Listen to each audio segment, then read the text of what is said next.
Hey everybody, this is Howard again. I'm going to do the Mary Shelley's Frankenstein, the first letter. I've been practicing, but it's not going to be perfect. I'm going to do the best I can with it. Then we're going to have a little bit of a discussion about what I thought and things that I picked up on it, and what and how to use it in your work. How not to write like her, but to give you ideas. We all need ideas.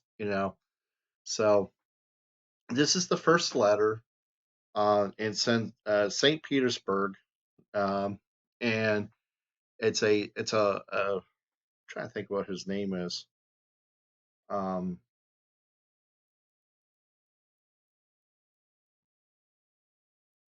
but anyway, it's a man writing to his sister and telling her everything's fine, everything's good. She had this foreboding of disaster happening and everything, and he is, kind of making fun in a way, kind of making fun of her, saying, that foreboding feeling that you had, don't worry, I'm fine. But yeah, he also does talk about his his experiment with the North Pole, and if he succeeds, it's going to take years, you know, to get back to her. If he's a failure, it might come a lot shorter, but there's a possibility if he fails, he may never see his sister again. He might die. So he kind of lets her know that this is a very serious thing. This is the first letter, and he talks about his talks about his life on the boat and everything. The second letter is where he meets Dr. Frankenstein, and he sees a really tall, scary looking human being that doesn't almost look human, riding a sled across the ice, and he tells Dr. Frankenstein, he goes, "We saw that guy," and Dr. Frankenstein refers to his monster, a demon. So, all right, let's read about this here. First letter, St. Petersburg, December 11th, 17. To Miss Sandelve, England. You will rejoice to hear that no disaster has accompanied the commencement of an enterprise of which you have regarded with such evil forebodings. I arrived here yesterday, and my first task is to assure my dear sister of my welfare and increasing confidence in the success of my undertaking. I am already far north of London, and as I walk in the streets of St. Petersburg, I feel a cold northern breeze play upon my cheeks, which braces my nerves and fills me with delight. Do you understand these feelings? This breeze, which has traveled from the regions towards which I have advancing, gives me a foretaste of those icy climes.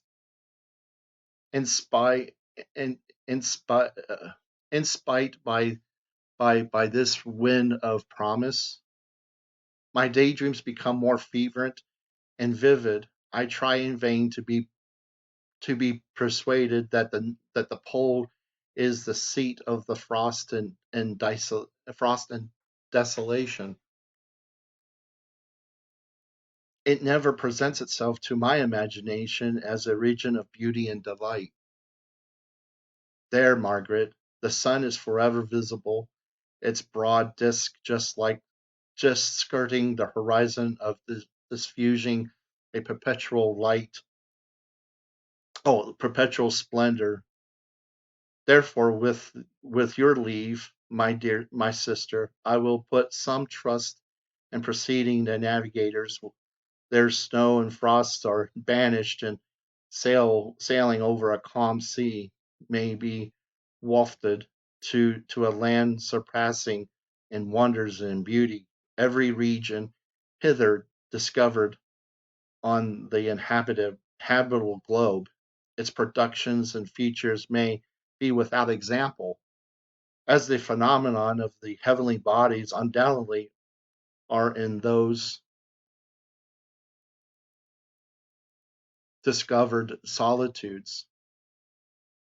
What may not be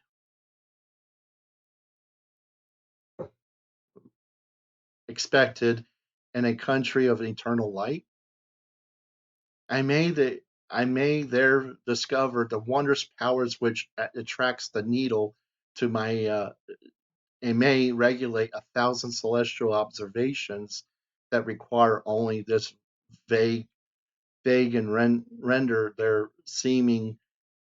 I have a problem with this word.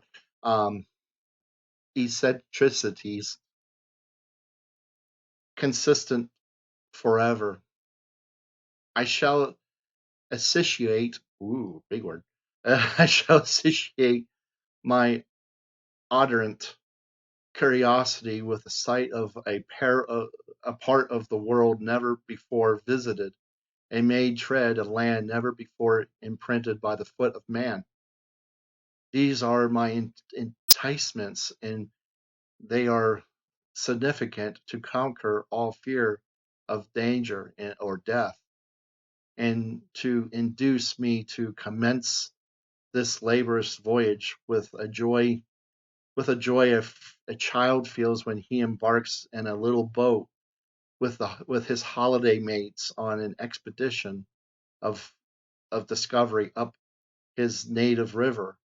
But supposing all these conjectures be false, you cannot contest the inestimable benefit which I shall confer all on all mankind. To the last generation, by discovering a passage near the pole to those countries to which at present so many months are request, or by asserting ascertaining the secret of the magnet, which, if at all possible, can be effected by undertakings such as mine. These reflections have dispelled the um oh shoot dispelled the I'm not with I'm just going to skip it, with which I begin my letter. I feel my heart glow with enthusiasm which elevates me to heaven, for nothing contributes so much to tranquilize the mind as steady purpose, a point on which the soul may fix its intellectual eye. Keep the eye on the prize. That's exactly what he's saying. Don't worry about anything else. This expedition has been the favorite dream of my earlier years. I have read with ardor the accounts of various voyages which have been made in a prospect of arriving at the North Pacific Ocean through the seas which sound surrounded the pole. You may remember that a history of all the voyages made for purpose of discovery composed by the whole of all of our good Uncle Thomas's library. My education was neglected, yet I was passionately fond of reading. Those volumes were my study day and night, and my familiarity with them increased that regret which I had felt as a child on learning that my father's dying injunction had forbidden my uncle to allow me to embark in a seafaring life. Those visions faded when I pursued for the first time those poets whose infusions entranced my soul and lifted it to heaven. I also became a poet for 1 year, lived in a paradise of my own creation. I imagined that you also obtained. I also. Oh, I imagined that I also might obtain a niche in a temple where the names of Homer and Shakespeare are consecrated.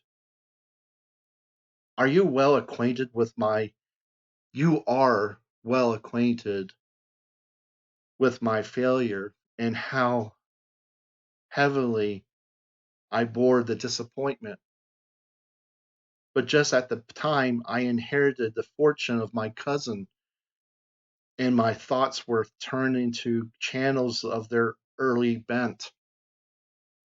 6 years have passed since I resolved on my present undertaking.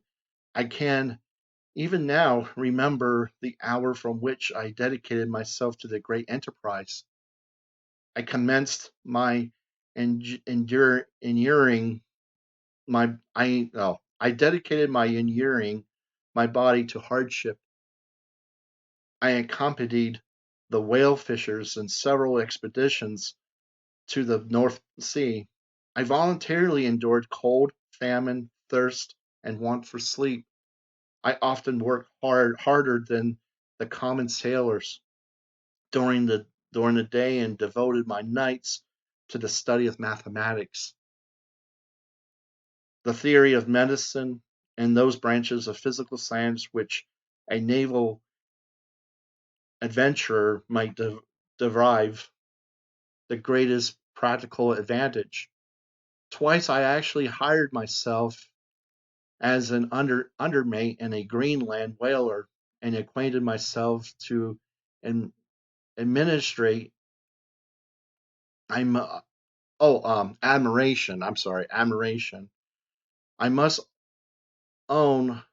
I must own. I felt a little proud when my captain offered me the second dignity in the vessel entrusted me to remain with the greatest earnest, so valuable that he considered my services, and how, my dear Margaret, I do not deserve to accomplish some great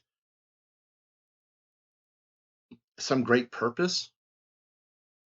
My life might have been passed in ease and luxury, but I prefer glory to every enticement that wealth placed on my path. Oh, that some encouraging voice would answer in the affirmative. My cousin and my resolution is firm, but my hopes fluctuate and my spirits are often depressed. I'm about to proceed on a long and difficult voyage, the emergencies of which will demand all my fortitudes. I am required not only to rise the spirits of others, but sometimes to sustain my own. When there's when when there's failing, when there when theirs are failing, this is the most favorable period of for traveling in Russia. They fly quickly over the snow in their sledges, and the motion is pleasant, and, in my opinion, far more agreeable than that of an English stagecoach. The cold is not excessive if you are wrapped in furs, a dress which I have already adopted, for for there is a great difference between walking the deck and remaining seated motionlessly for hours when no exercise prevents the blood from actually freezing in your veins. I have no ambition to lose my life on the post route between St. Petersburg and Archangel. I shall depart from the latter town in a fortnight or 3 weeks, and my intention is to hire a ship there, which can easily be done by paying insurance for the owner, to engage as many sailors as I think necessary among those who are accustomed to whale fishing. I do not intend to sail until the month of June, and when I shall return, oh dear sister, how can I answer this question? If I succeed, many, many months, perhaps years, will pass before you, and I may meet. If I fail, you will see me again soon, or never. Farewell, my dear sister, excellent Margaret. Heaven shower down blessings on you, and save me, that I may again and again testify my gratitude for all your love and kindness. Your affectionate brother, R. Walton. And that's it. Um,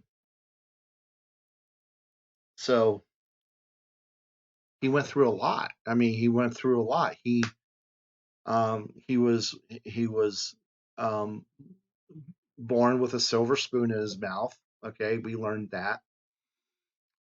We learned that he threw away a love of luxury just to have glory. I think that is the coolest thing in that letter to his sister. I think it's wonderful that he did this, and his sister's so worried about him, and he's talking about all the things that he accomplished and all the hardships well, physical hardships that he faced. Thirst, hunger, didn't sleep, but learned mathematics and learned, probably calculus. He learned calculus, to plot points and to learn how to plot points and learn how to use the circumference of the earth in order to navigate and everything. And if you make a mistake, not only are you dead, but you killed everybody else in that ship. And that's really basically what he was saying there. He was saying, I have to keep my spirits up, then I have to keep up the spirits of everybody else. I'm responsible for these people, you know and he's sitting there and says, I'm not, I shouldn't take glory. I shouldn't have this in my life. Of course he should. And because he worked for it. He worked hard for it. Letter 2 would be, Frankenstein and how he meets him and everything. And he really likes him because of his intellectual mind, highly intelligent. There's a kind disposition to him in a way. So the question is, why did Mary Shelley use the letter to start the book? And I actually thought, I was thinking about that, and I was thinking, he could have had a conversation. He could have just talked about the ice and the snow and seeing whales. I think in the letter too, he tells Margaret he will never kill an albatross. It was kind of a joke, I shall not kill one albatross. I thought it was kind of cool. But he could talk about all this really cool stuff that he's seeing. But Mary goes into it could be a mixture of it could be because it could be a gender thing too. It could be the fact that um, that's what it was instinctual. That hey, I haven't seen my sister in such a long time. I'll sit there and write letters. Most men don't write letters. um, they're just not good. But at that 1700, probably most people really couldn't read back in that day. So that kind of shows you right there that they were rich. They had some form of education of some sort right there. And because mostly men, worked in the field, and they just didn't have time for education. They didn't have time. They had to work, what I mean? And it was a luxury to even write a book or to own a book and to read a book. And they could be very scarce and very expensive at times at that time period too. So there's a lot of things going on with this. The reason why, in my humble opinion, is that she used the letter is because you got an idea of who this guy is. It's not going to, after these two letters, it's not going to matter anymore.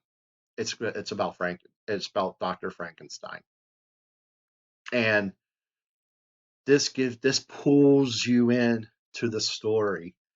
This pulls you in. You really like this guy because he cares about his sister. He writes to his sister. He gushes over his sister and tells her, that he wants personally give her, this, you know, give her a hug and give her this, shower her with kindness and love, for she has shown him kindness and love and everything. So that's what, I mean. So you really have this idea. You really couldn't get that if he was talking to one of his mates on the ship, you know. And besides, they're going to be too busy working on the ship. They're going to be they're they're keeping this ship moving. And since he's the captain, and since he's the captain of the ship, he has the luxury to write a letter to his sister, which they don't have that luxury to do. So he's not going to sit there and have a conversation with people, especially hardcore blue. We're talking about blue collar workers on steroids here. I mean, they're going to the North Pole, they're going to some pretty hard, and they're doing this, you know, with a smile on their face, basically. Um, and again, talks about the hardships that he faced, a lack of sleep, a lack of drink, a lack of food, but still studied. If he's not sleeping, he's going to learn. If he's not learning, then he's going to be working. If he's not working, he's back and studying, mathematics again, so he can be the best at what he can be, you know. Um, so this gives you an idea as a writer of why it's important to start things sometimes with a journal. I've done that. I've done journals. I have never done letters per se, but letters are really good. Graham Stoken, so Bram Dracula. uh, can't talk. He he they had to use letters in the book, and that's how most of the book was letters. Correspondence between key people in the story. It was so elegantly woven together that it was mind blowing how he did this. Bram Stoker's Dracula.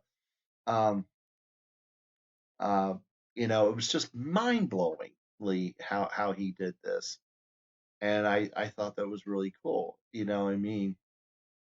And if you haven't listened to that on audio, I really recommend it because the actors are so good in it.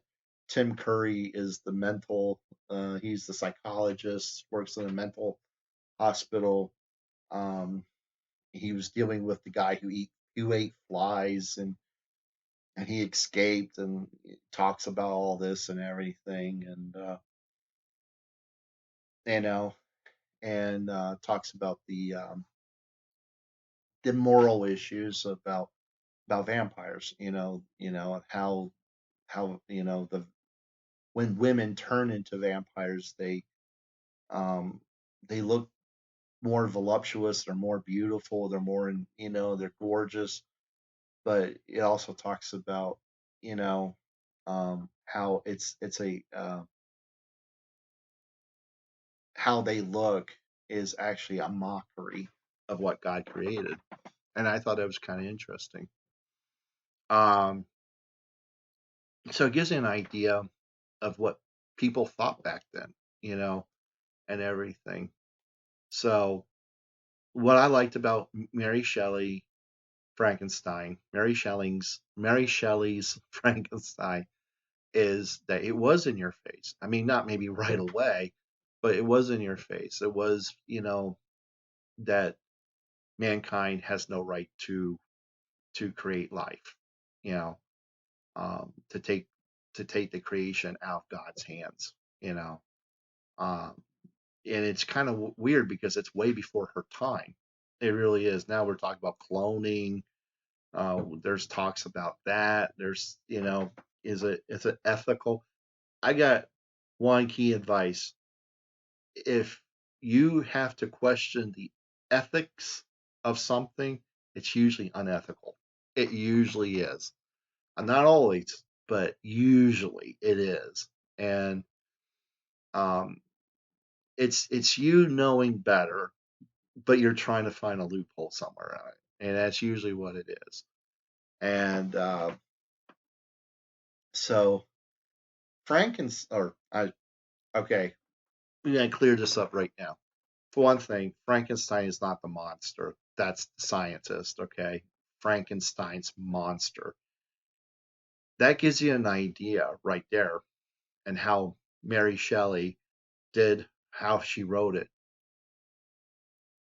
Dr. Frankenstein detested his own creation so badly that he couldn't even give it a name. Matter of fact, when it came to life, he he stayed in the laboratory. He wouldn't go home because he knew this disgusting creature that he created is now alive, and he just like, mm-mm, I'm not coming home, to this. And then eventually, it just walked away. The only name that Dr. Frankenstein gave his creation was called a demon, and that's what he called it, and that's what he called his creation.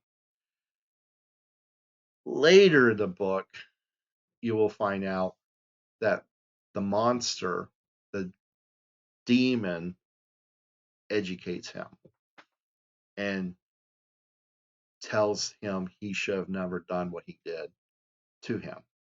He should have let him rot in the grave. And I think that is just an awesome. It blew me away. I mean, you feel so bad for this monster. You feel so bad for it. It has feelings. It has emotions. It gets lonely. It's lonely, And all he wanted was the the doctor to make him a wife, and he wouldn't do it because he made a mistake the first time around, and he will never do it again. And he told him that I'm not doing this, and he goes, you are my creator, but I am far more superior than you are. And he was basically saying, I can kill you. I can literally kill you with one hand because he was really powerful and freakishly strong and freakishly fast. And he was, with superhuman speed, according to the book. And the monster said to Dr. Frankenstein, his creator, he says, I will systematically kill every single one of you people, of your friends and family until you do this for me. And and that's when he goes onto a warpath. And it once he did all he did what he said he was going to do, he felt what most people would feel, hollow inside. Big deal, he accomplished it, and Dr. Frankenstein is dead, and he's still without a bride. It didn't help him. So it's kind of neat. If you want intimacy, it's so much harder now as a writer to write about intimacy. Even though we're so connected, you would think that we would be more intimate with each other. We're not. Technology has really kind of kept us away um, from being intimate with each other. It's cold. It's callous. Emails aren't furry and warm. They're not. A nice handwritten letter goes a long way, I think, in my opinion. Matter of fact, I had a friend of mine that wanted me to handwrite a letter to her and mail it to her. I almost forgot how to do cursive. Literally, I almost forgot how to write cursive. And I had to actually look up some of the words and go, oh, that's right, because I'm so used to typing anymore. She wanted a human touch to it, you know, and I said I actually understood what she was talking about. So we are as a writer, we are presented a challenge to do acts of intimacy that would engage the reader, that would actually touch the reader's heart and mind and soul, and it's so hard to do that now and everything. Maybe one of your characters refuses to type and refuses to write letters back, and maybe that's how maybe it's a romantic story, and maybe that's how he gets this girl at the end because he writes with such great penmanship, and maybe he uses a wax seal, on his letters and stuff like that. And it makes the woman like, whoa, this is like something that came out of, uh, from a long time ago and very romantic. And this is the most romantic gesture. And that's sad.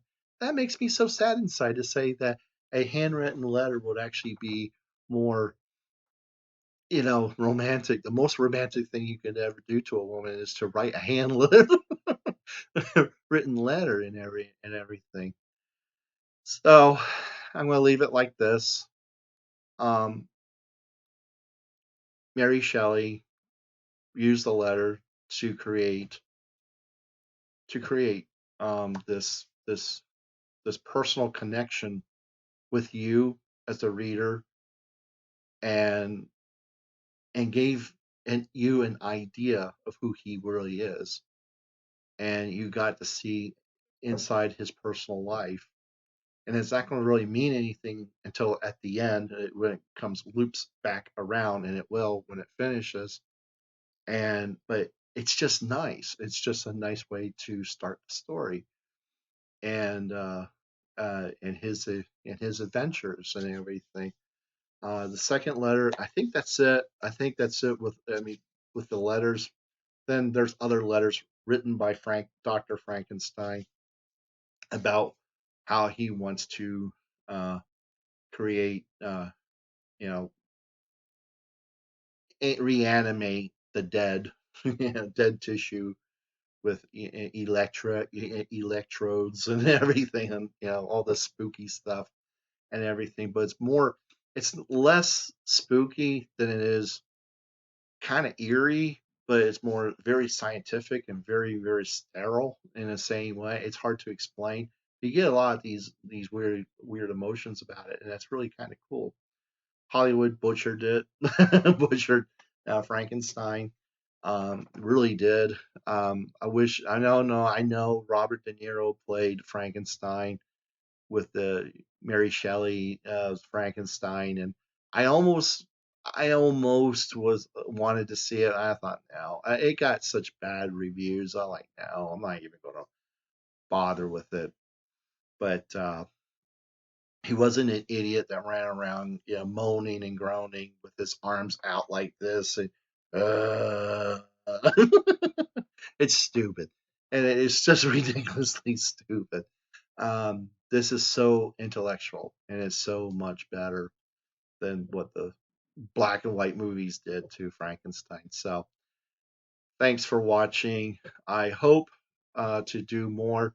I thought these two videos would kind of fill the void of what I didn't do, and hope to refill the void, or yeah, to fill the void and everything. And I've been hard at work, working on my sexual adventure, writing other stories and everything. I actually rewrote and edited some of it, and it still needs editing, but I did send it out anyway.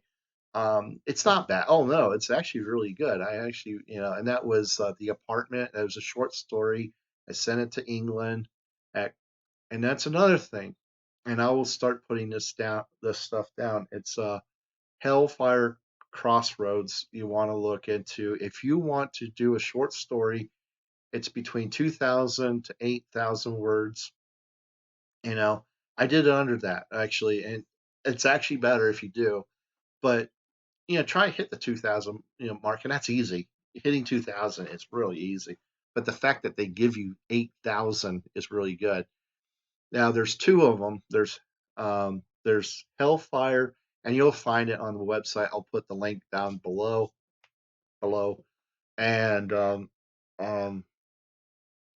it's joined into the same website. So, I mean, the cutoff is this month, unfortunately, on January 28th. I just put it in last night. I hope it does well. It's basically, I, I might just read it. I just might read it. I'll go. You know what? I'll go ahead and read it on the next video. I might just make another video. Who knows? I'll just make 3 videos tonight and read that and give you my insights to why I wrote it. And God knows I don't know. I'm just gonna tell you I don't know. I don't know why I wrote it. It's just I just thought it was cool. A apartment that sucks the soul right out of you. Well, what apartment doesn't do that, right? I'll see you around. Thanks. Bye.